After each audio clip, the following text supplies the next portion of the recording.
Kurang dari setahun lagi berakhirnya pemerintahan periode kedua, berbagai survei menunjukkan tingkat kepuasan masyarakat terhadap Presiden Jokowi sangat tinggi, menembus hingga angka 82%. Sebuah capaian penilaian positif tertinggi masyarakat atas kinerja Jokowi selama menjadi presiden. Sederet keberhasilan dan prestasi yang ditorehkan Jokowi diakui masyarakat, bahkan membuat dunia internasional kagum dengan kepemimpinannya. Tingginya tingkat kepuasan mencerminkan arus besar keinginan dan harapan masyarakat luas akan keberlanjutan program-program pemerintahan Jokowi. Tentu saja hal ini menjadi tantangan bagi Presiden Jokowi untuk bisa mengakhiri dengan sempurna masa jabatannya, sekaligus mampu memastikan pemimpin berikutnya dapat melanjutkan tongkat estafet sejumlah program pemerintahannya saat ini. Dengan tingkat kepuasan masyarakat yang sangat tinggi atas kepemimpinan Jokowi, bisa dipastikan siapapun capres yang didukungnya berpeluang besar menang dan menjadi penerus kepemimpinan Jokowi berikutnya. Siapakah di antara tiga bakal calon presiden saat ini yang menjadi pilihan Jokowi menjadi sang penerus? Apakah Ganjar Pranowo,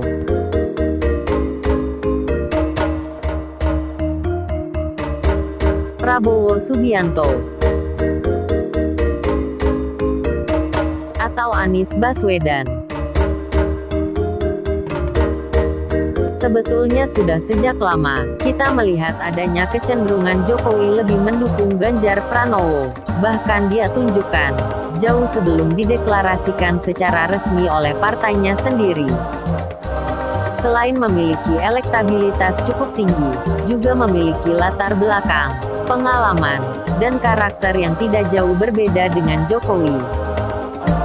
Dan hanya Ganjar di antara ketiga capres saat ini yang dinilai tidak pernah menggunakan sentimen primordial dan politik identitas dalam pileg maupun pilkada yang diikutinya. Sikapnya berbanding lurus dengan komitmen kebangsaan yang mati-matian dirajut kembali, dijaga dan dirawat Jokowi, menyusul terciptanya segregasi politik dan tumbuhnya polarisasi masyarakat dalam Pilkada DKI 2017 dan Pilpres 2019.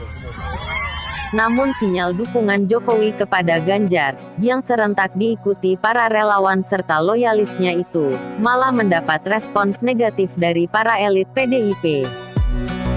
Jokowi dianggap offside dan interventif. Secara terbuka, Ketua Umum PDIP Megawati memperingatkan Jokowi dan Ganjar untuk tidak melakukan langkah yang dinilainya sebagai manuver politik. Ia menegaskan bahwa pencapresan merupakan wewenang prerogatifnya. Dia mempersilahkan para kader partainya yang dianggap melakukan manuver politik untuk keluar dari PDIP. Karena saya diberi oleh kalian sebuah hak yang namanya hak prerogatif. Hanya ketua umum yang menentukan siapa yang akan menjadi calon presiden dari PDI Perjuangan. Kalian siapa yang membuat manuver keluar? Karena apa? Tidak ada di dalam PDI Perjuangan itu yang namanya main dua kaki, main tiga kaki, melakukan manuver. Peristiwa itu menandai awal merenggangnya hubungan relawan dan loyalis Jokowi dengan PDIP. Alih-alih mendapat simpati dan dukungan, relawan Ganjar yang mereka bentuk untuk mobilisasi dukungan dan memuluskan langkah Ganjar, serta tegak lurus dengan sinyal dukungan Jokowi, malah mendapat cibiran dan nyinyiran para elit PDIP. Peran dan kekuatan mereka dianggap tidak penting dan tidak memiliki pengaruh signifikan. Arogansi para elit tersebut berujung sikap antipati para relawan terhadap PDIP, dan mencapai puncaknya menyusul sikap kontroversial Ganjar, yang secara tidak terduga, senada dengan sikap partainya, menolak kehadiran tim Israel mengikuti ajang Piala Dunia U20 di Indonesia.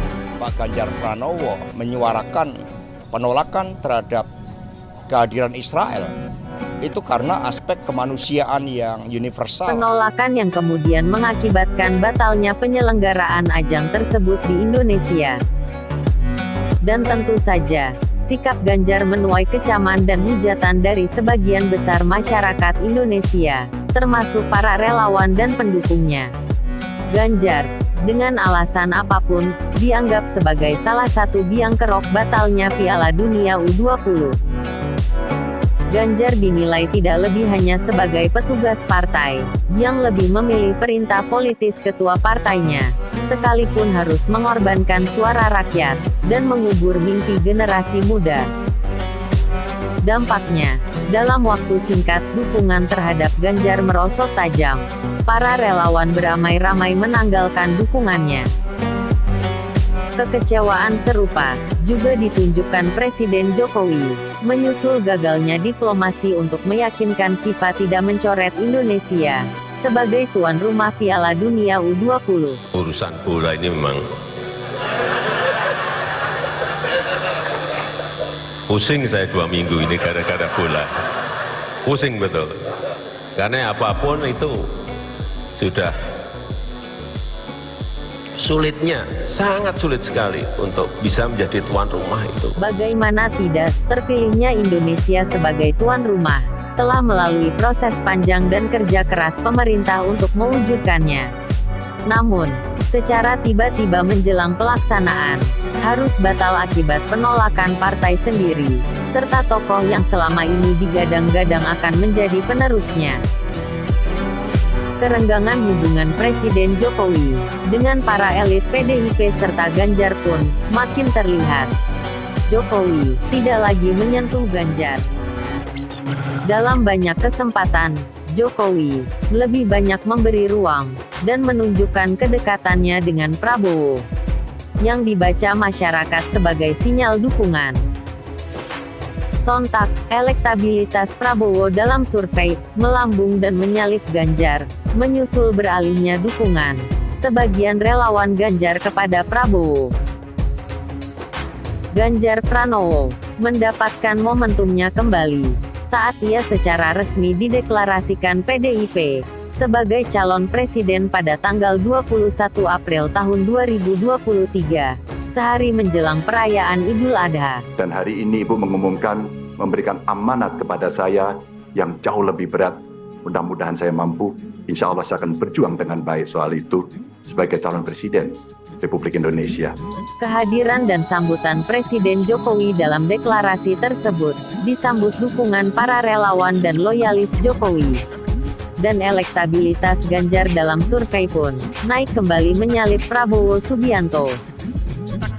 Namun sangat disayangkan, elektabilitas Ganjar pasca deklarasi makin hari makin melorot, tersalip Prabowo yang dengan pasti perlahan naik melampauinya. Sebetulnya, mudah saja kita menebak apa penyebabnya. Para pengamat politik dan bahkan para pendukung Ganjar telah mengingatkan dan mengkhawatirkannya sejak lama. Sikap dan kebijakan PDIP yang terkesan arogan, tanpa disadari, mematahkan semangat dan mengubur militansi pendukung Ganjar. Menempatkan Ganjar dalam ruang sempit dan eksklusif, sehingga tampak sebagai sosok yang kurang merakyat, menjauhi kalangan muda, seperti bukan pemimpin yang diharapkan Indonesia. Ia pun terlihat semakin menjauh dari Jokowi, alih-alih mengarahkan para pendukung dan loyalisnya untuk memilih Ganjar. Banyak pihak justru berspekulasi bahwa Jokowi tidak lagi mendukungnya. Kabar tidak diajak bicaranya Jokowi dalam pencalonan Ganjar, serta adanya sejumlah kesepakatan rahasia antara Ganjar dengan PDIP yang tidak melibatkannya, memperburuk hubungan Jokowi dengan PDIP juga Ganjar. Sikap PDIP yang telah berulang kali mengenyampingkan peran Jokowi sudah cukup dijadikan alasan atas spekulasi lepasnya dukungan atas Ganjar. Apalagi tersiar kabar terbaru yang dikutip beberapa media internasional, ihwal terjadinya keretakan hubungan Jokowi dengan Megawati terkait nama cawapres yang akan mendampingi Ganjar. Dua nama tokoh usulan Jokowi disikapi dingin oleh Megawati. Sulit membayangkan bagaimana peluang Ganjar di Pilpres 2024 tanpa dukungan Jokowi. Popularitas dan elektabilitas Ganjar Pranowo selama ini tidak pernah bisa melewati angka 36%. Sebuah angka kritis untuk bisa menghadapi sebuah potensi skenario Pilpres dua calon, Ganjar dan Prabowo. Saat mana dipastikan limpahan suara pendukung Anies Baswedan beralih ke Prabowo. Apalagi jika sampai Jokowi mengalihkan dukungannya pada Prabowo. Untuk kemungkinan skenario apapun, dipastikan tanpa dikomando, relawan dan loyalis Jokowi serentak akan tegak lurus dengan pilihan Jokowi. Namun semua hal tersebut, rupanya tidak menjadi kekhawatiran bagi PDIP. Alih-alih meraih simpati dan dukungan, pasca pencalonan secara resmi Ganjar, Megawati mengeluarkan pernyataan bahwa yang memenangkan capres bukanlah relawan, melainkan partai politik. Mereka kan suka relawan, jadi ya suka rela. Karenanya perlu dikoreksi dengan membentuk tim pemenangan pemilu yang diketuai Puan Maharani dan berusaha melebur semua tim relawan yang ada di bawah kontrol internal PDIP. Tentu saja, pernyataan tersebut terkesan merendahkan peran relawan selama ini yang sudah bekerja jauh sebelum Ganjar dideklarasikan sebagai capres PDIP. Dan upaya peleburan semua relawan untuk bisa dikendalikan partai secara top-down merupakan bentuk kooptasi. Begitupun penegasan kembali secara berulang bahwa Ganjar adalah petugas partai, dinilai makin mendegradasi posisi Ganjar sebagai capres, sekaligus memunculkan keraguan atas kapasitasnya sebagai calon pemimpin negara. Banyak pihak mengkhawatirkan Ganjar hanya akan menjadi bonekanya Megawati. Jadi kalau saya pilih Pak Ganjar, itu bukan, meskipun memang saya juga bilang, awas kalau kamu nggak ngomong ya, kamu kader partai, petugas partai seperti saya juga. Nah, untung beliaunya nurut. Bergemingnya para elit PDIP atas kritik dan kekhawatiran banyak pihak yang ingin memenangkan Ganjar dalam Pilpres 2024 menunjukkan arogansi dan sikap jumawa yang bukan mustahil berujung antipati. Masih ada waktu tersisa untuk melakukan koreksi dan introspeksi. Ikhlaskan Ganjar, diklaim milik semua orang, karena ia calon presiden seluruh rakyat.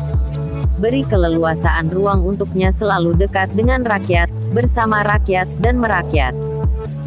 Jangan ragukan ideologi kepartaiannya. Framing petugas partai di ranah publik hanya akan mengerdilkan dan mendegradasi kapasitasnya di mata rakyat. Jangan jauhkan dia dari Jokowi. Kedekatan mereka akan meyakinkan rakyat siapa sejatinya pilihan Jokowi untuk melanjutkan estafet kepemimpinannya. Percayalah, siapapun capres yang didukungnya berpeluang besar menang dan menjadi penerusnya. Terima kasih telah menonton video ini. Semoga bermanfaat. Jangan lupa subscribe. Salam.